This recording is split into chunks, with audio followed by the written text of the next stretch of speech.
Welcome to Advanced TV Herstory, where hearty discussion of all things TV draws a nifty circle around the women who have made it all happen. In each installment, we endeavor to celebrate, educate, illustrate, or analyze, all in the hopes of reaching listeners with the message that TV and women are very much a part of our lives. And it's okie dokie, it's fine and dandy that we talk about it, at length, in detail, with delight. So find this podcast along the great ones at Libsyn, Google Music, iTunes, and Auto Radio. Engage with us on Twitter. Our handle is @TV Herstory. I'm your host, Cynthia Bemis Abrams. I hope you enjoy this installment. Loyal listeners, this installment is at the heart of why this podcast even exists. It's an incredibly deep dive into a TV series that is just old enough to be considered obscure. China Beach, to its devoted fans, was anything but worthy of obscurity. In fact, the writing and plot lines are so incredibly rich that it's really quite timeless. The critically acclaimed drama about the Vietnam War, drama viewed through the eyes of the women who were stationed at China Beach, which, for viewers who remember it, was a U.S. medic station and an R&R site. It used the backdrop of war to explore conflict as we learned it in high school. Do you remember that high school English class where you had to learn about the sorts of conflict that you find in literature? Human versus human, human versus nature, human versus herself, and the other two I can't remember. I don't know, animals, machines. Anyway, well written and carefully directed, China Beach was set during the time of 1967, the Vietnam War, up until the helicopters were leaving the Saigon Embassy rooftop in 1975. So in real time, it's 8 years, but it's boiled into 4 years across 4 seasons. The series was created and produced by John Sackett Young and William Broyles, and it ran for those 4 seasons from 1988 to 1991. Among the lead writers was Lydia Woodward, who went on to helm ER, and Carol Flint, who has an illustrious IMDb profile that includes ER and The West Wing. So there's enough out there on the internet for anyone unfamiliar with China Beach to learn more about the show. The creators, writers, and actors went out of their way to do right by the women and men who served in Vietnam. All these fine folks associated with the show listened to the stories of the vets and the folks who were there. They asked questions, and they made sure that the tone and the details were authentic. That meant a lot to both the people who produced the show as well as the many, many veterans who really awarded it and maintained that it was as well done as we know it to be. That says a lot for a show that aired only 13 years after the conclusion of the war that divided the nation and ignored those very veterans when they returned to the States. They were perceived as losers. This installment of Advanced TV Herstory combed through the China Beach inventory for one of the many episodes that epitomized the storytelling, not just of the war, but of a moral dilemma that takes on a whole new meaning as it unfolds in the context of an active war zone. You know that Dana Delaney was Colleen McMurphy, a recent nursing graduate who volunteered for service. Delaney won the Emmy for Outstanding Actress in a Drama Series in both 1989 and 1992. You know that Marg Helgenberger played Casey Kowalski, who had arrived in Vietnam as an aid worker and ended up becoming China Beach's resident entrepreneur. Helgenberger won the 1990 Emmy for Outstanding Supporting Actress in a Drama Series.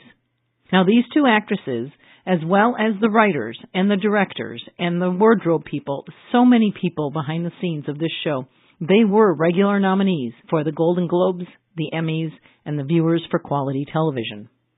In Season 3, as the show found its footing, the team took on the subject of abortion. Now, really, few primetime shows have ever walked this path, and it's interesting but not surprising to note that the episode aired in its January 1990 primetime slot, but never aired again. Now, China Beach reruns occasionally on various cable channels, but you will never see Season 3, Episode 14, entitled Holly's Choice. You'll have to buy the DVD. As the episode title suggests, it was Holly who had to make the decision to keep a baby, and Holly was a Season 3 recurring donut dolly character, an aid worker, Red Cross of sorts, but I don't think they could say Red Cross on the show. And Holly was played by a young Ricki Lake. This was Ricki Lake fresh from Hairspray before her weight loss.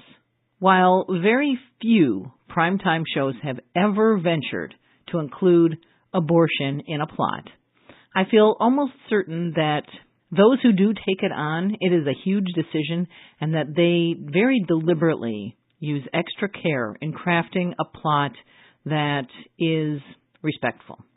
Think about the Maude episode.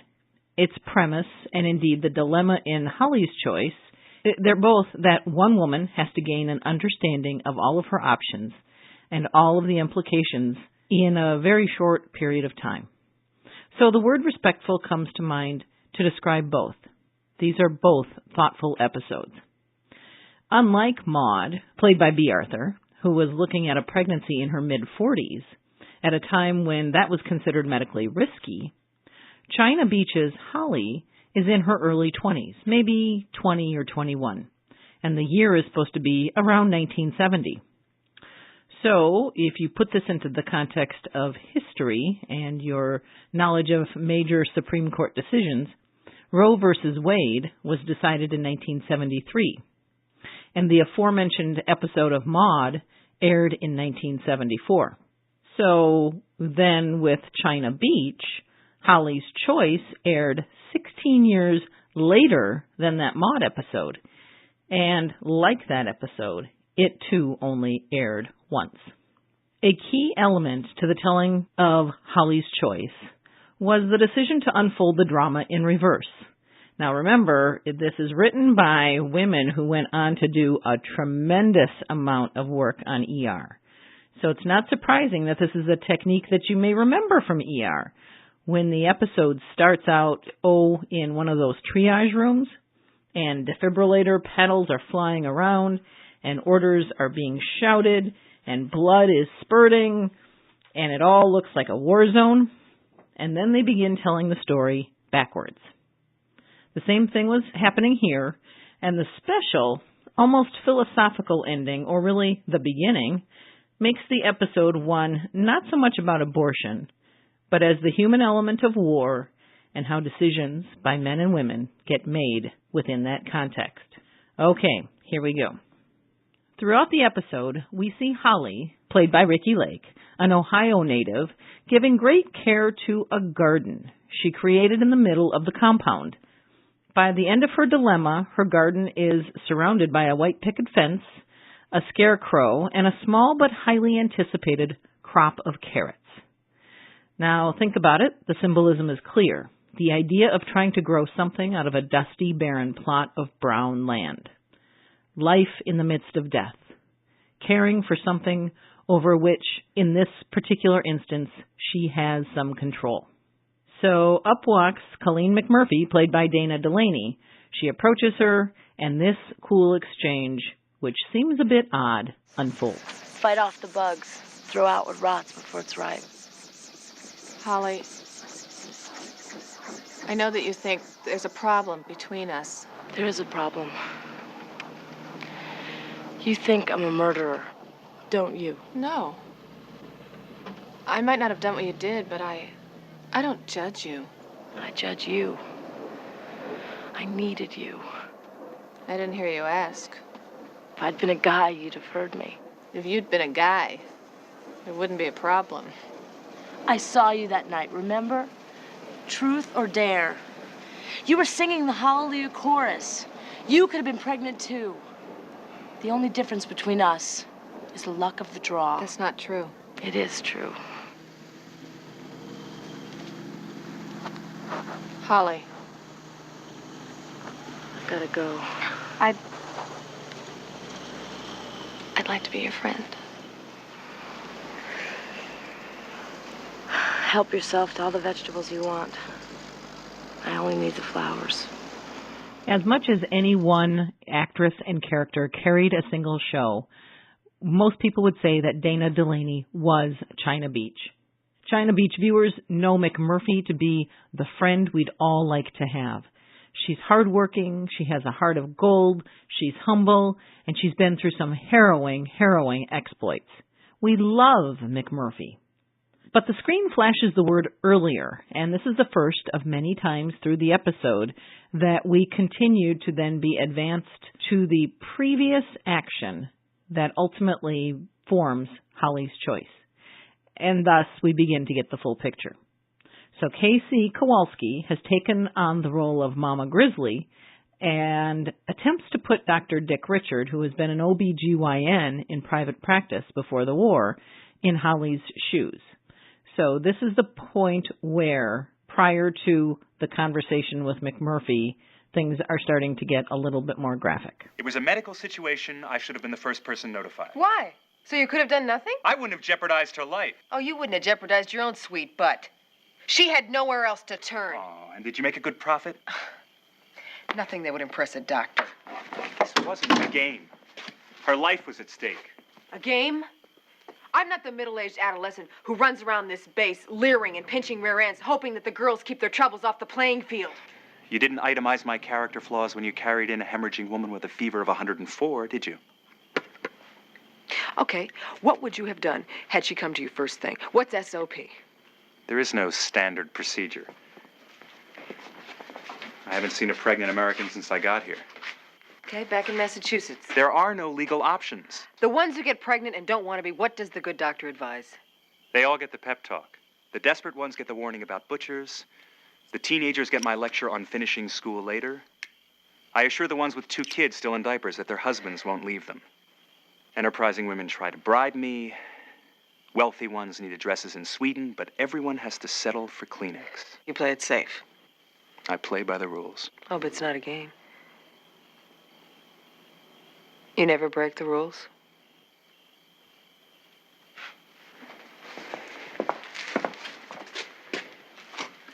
Between Jake and Raj, my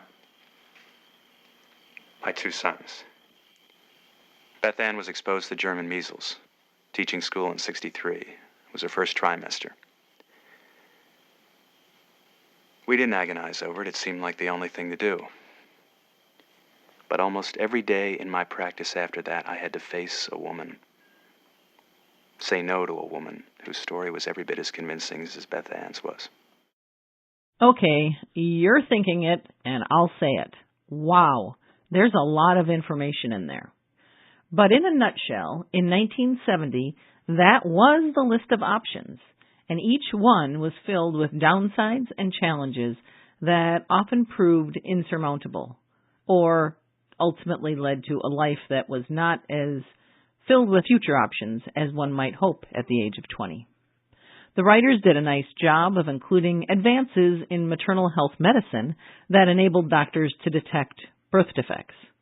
Dr. Richard, in telling his story, showed his human side, but that was right next to his by-the-book lecture that was not going to give Holly an inch. So these 2 clinicians, Dr. Richard, played by Robert Picardo, and Colleen McMurphy, present their options with compassion, but in full adherence of both the law of the land. They had to work within the bounds of U.S. law, since that was really considered U.S. property, and in Colleen's case, religious beliefs. How did Holly end up in this crisis? She's hemorrhaging following unexpected complications from a self-administered abortion. She's clearly feverish, in pain, and about to go into shock when she knocks on Casey's door. It's not Casey's preference to take her to see Dr. Richard, but no one is more pragmatic and street smart than Casey. In the series' 4 years, there are few instances where you see Casey, played in this and every episode masterfully by Helgenberger, show such compassion. She can be aloof, cold, and judged by all for her methods of making a living among the military personnel. She is an entrepreneur. But here, Casey, even though she's being paid a small fee by Holly, provides full service, and you might say even more so. sisterly service. Initially, the self-induced abortion seemed to have worked, Holly told Casey at one point. She felt great. The scene preceded it, however, reveals the gritty, experimental guessing and wishing that so many women attempted in the 60s. And that was that they attempted to create a poison that was strong enough to prompt a miscarriage. Double, double, toil and trouble.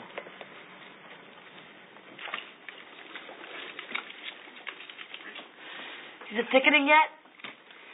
Mm-hmm. You should have put more in. I used a handful. Used a pinch. Now this is a handful. Hey. You need to understand that the principle here is to create a poison. It's not like adding extra chocolate chips to the vat.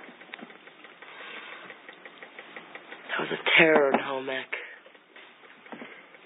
I took shop.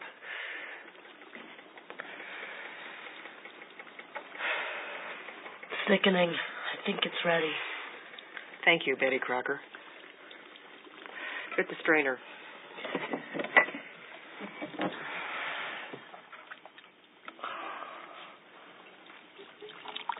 That's good. Just like Mama used to make. And let it cool a minute. Want some of this in there?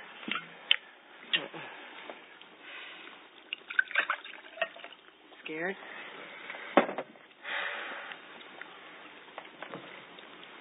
What you thinking about? You never said no praying. So by this time we've seen that Holly and Casey couldn't rely on their medical friends for assistance. They had taken matters into their own hands. In fact, that was the option that they were left after visiting a Vietnamese back alley abortionist who had rolled out dirty tools in a dirty towel, at which point Casey told Holly they've got to split. And before that visit, they had knocked on the door of another provider. They had inquired of services from a Vietnamese physician.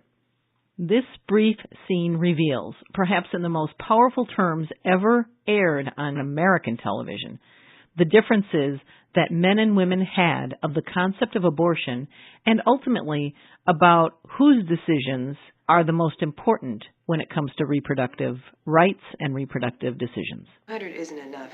It is not. We can go 250. I'll float you the loan. All Vietnamese are not whores and cowards, as you would like to think we are. We're requesting a simple medical procedure. Contrary to your belief that we hold no value to human life, we have great respect for all life, even that of an unborn child. It is only the communists who behave as you think all Vietnamese do. I'm sorry we offended you. Let's get out of here. Even my own countrywomen, raped by your soldiers, have not come in here and asked what you have. We didn't know. My principles of conduct are no less than that of your own doctors. Absolutely identical, I'd say. The high principles of high men on their high horses. It's a universal language. So while the episode is entitled Holly's Choice, we are reminded that before Roe versus Wade made terminating a pregnancy a decision ultimately that was born between a woman and her physician, the choices were few, and each, including carrying a child to full term, held life-changing risks. So Holly had weighed her options upon learning of her pregnancy. The father, a young enlisted man from the South, had demonstrated no interest in marrying her or even providing for the child's care. No one who knew of Holly's situation had even asked about the viability of the father engaging in either the decision or the child's future. Thus, arriving at the decision to terminate, Holly had sought counsel from KC. Because let's face it, KC could understand this situation. It seemed like familiar KC territory to a regular viewer of China Beach.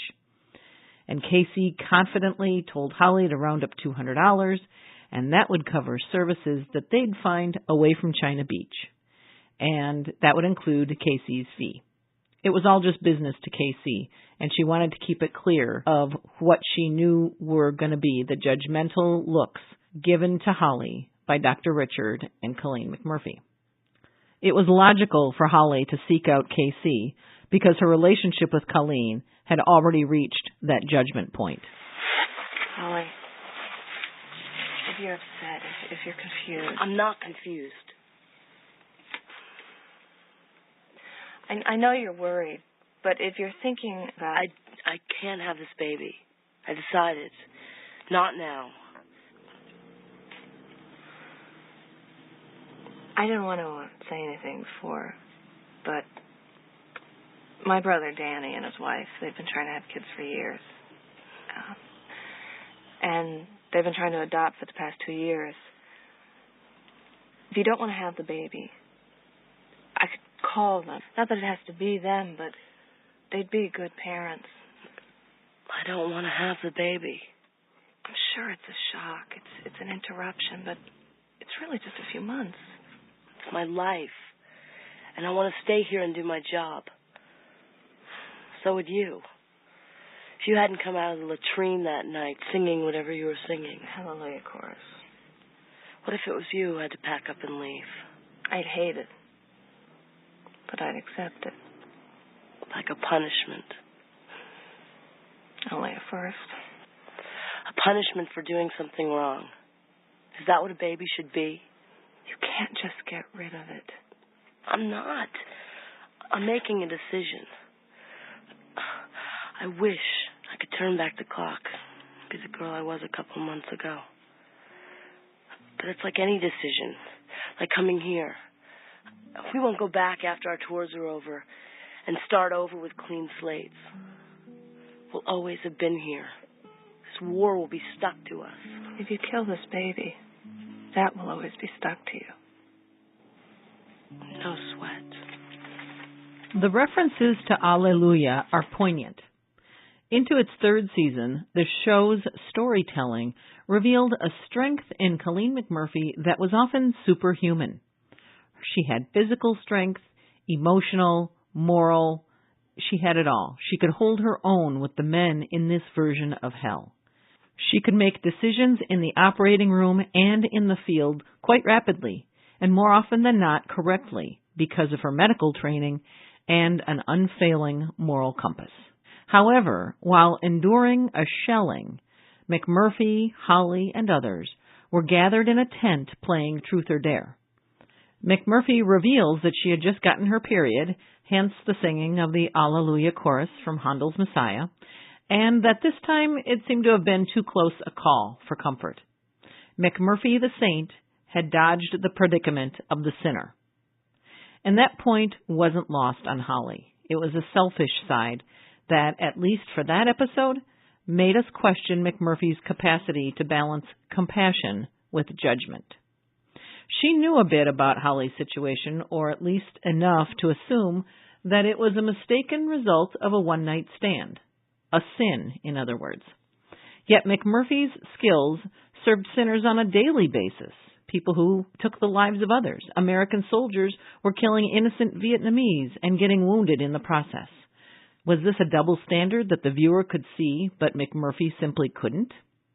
And just as you're thinking that and wondering how it all unfolded that Holly had even ended up with this sort of dorky soldier named Zimmer, who we learn in the first scene, yes, at the beginning of the episode, had been killed.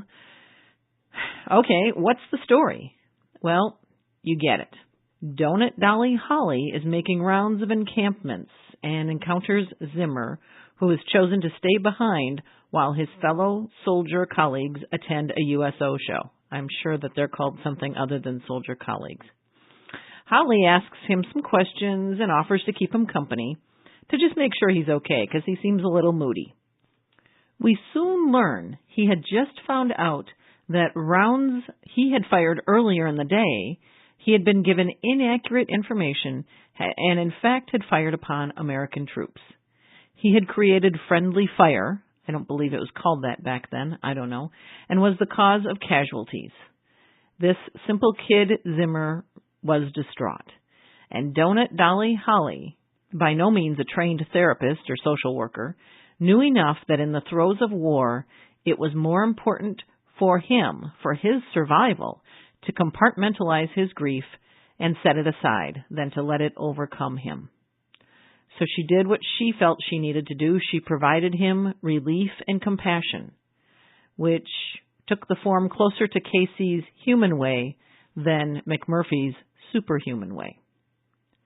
And so Holly's choice and the near-death experience of her hemorrhaging by virtue of her botched self-administered abortion miscarriage, as revealed in reverse, was in fact a consequence of war, wrapped up in the casualties of Zimmer's friendly fire and his own subsequent death. With judgment and the law of 1970 being so strict that there was no room for exception, the writers showed us the many dark shades of gray to make the point that without legal options, the services offered by those shady non-medical providers are indeed sketchy. They're dangerous. And if you experienced it like I did, it sent shivers up your modern spine. But every episode of China Beach is carried by the opposites brought to life by Delaney and Helgenberger. They were good and bad. They were wise and untested. One was optimistic and the other was jaded. On all sorts of matters, they were not necessarily predictable. And the list goes on. That relationship evolved to one of mutual appreciation and dependence. It was a rich pairing of two excellent dramatic actresses. And this show is such a classic that, for Pete's sake, let's finally put Hogan's Heroes to rest.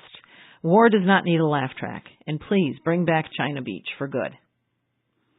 Lastly, this episode, like many, featured Marg Helgenberger's hair at its most impeccable. I am nearly speechless to describe it, so I will just simply say it is so excellent. And regular listeners may remember from the segment on fashion where Anne Rosenquist Fee remarked that Cher, through the 70s, really carried a swagger. She carried so much of a swagger that she can wear any kind of clothing, even now, that she wants to because her confidence takes her look to a higher level. And the people in charge of the wardrobe for China Beach never missed a chance to elevate Casey's swagger. Whether it was a geisha dress, an olive drab t-shirt, sweat-stained tank top, or kimono robe, Helgenberger strutted. She owned all the space that KC could possibly absorb, and she did it so well. As I stated at the beginning of this installment, the only way to view Holly's Choice is to buy the DVD of Season 3, or buy the entire series, which is available in a boxed set. But if you just need the pick-me-up of music and imagery of strong women, then I suggest you go to YouTube and pull up the China Beach introduction. So for those not familiar with the show or those who are, this is just something that should make you happy. Reflections, the song Reflections, as performed by Diana Ross, and technically the Supremes, but I'll tell you parenthetically that they really weren't the Supremes. They were stand-ins, as Ms. Ross explained in her autobiography memoir thing. Reflections, the song, with its space-age tambourine-led sound, is haunting. And it's driven. And it's got conviction. And in my opinion, is one of the very best fits of pop music to a theme song of any TV show ever. Second, the clips that comprise the opening are from each season. So each season has some fresh clips to it, but then that introduction also carries over some imagery from season to season. And as the cast changed, remember, donut dollies generally were only cast for a one-year tour, which was equivalent to a season, and occasionally men who were portraying soldiers were killed off at some point in a season. You get to see Nan Woods, who was a highlight in season 1, Ricki Lake later. You get the point. The intros are uplifting, and each season generated a unique masterpiece, but it all had that same feeling. The images featuring Delaney and Helgenberger get stronger as the seasons evolve, and as KC became such a popular supporting character. It's just so excellent, and it's packed with all ranges of emotion, of drama, of living in the moment of which you have very little control. We all have our challenges and our trials and our hard days, and I find that watching a season of China Beach helps me find perspective. It's my hope and intention to explore other topics or episodes that sprang from the minds of China Beach's writers in future installments of Advanced TV Herstory. Rolling the credits for this installment is like reading the town newspaper. I've got to thank Charisse, a media studies professor at a certain liberal arts college in Connecticut. I sent Charisse an email regarding China Beach, and she replied to me that she wasn't able to help me out directly, but sent along some terrific scholarly articles that were written about China Beach actually 20 years ago. But it was all good stuff and material I'm going to keep in the file. As always, my audio producer, David Brown, just keeps getting better and better. Find his bio and contact information at the podcast's webpage, www.tvherstory.com. Send your feedback on this installment or ideas for future ones to Advanced TV Herstory, all one word, at gmail.com. Libsyn, Libsyn, is the hosting service. It's where you can subscribe to all installments, just as you do at iTunes. Finally, we at Advanced TV Herstory are thrilled to have been added to a podcast network that eats, sleeps, and records all things TV, entertainment, and pop culture. It's called Core Temp Arts, and you can find it at www.coretemparts.com. And it's home to such similar but really totally different podcast shows like Talking Shondaland. Yes, Shonda rhymes. We Got Five and That Pop, This Life. Good stuff, smart people, and everybody's working hard to create a higher standard of podcasting. So I am thrilled to be part of Core Temp Arts. And finally, you, the listeners. This is a labor of love for all of you, you wonderful listeners, you who have followed the women of TV faithfully through the years. Thank you for your ongoing support. I'm your host, Cynthia Bemis Abrams. Thank you for listening to the Core Temp Arts Podcast Network. To listen to more Core Temp Arts shows, visit coretemparts.com.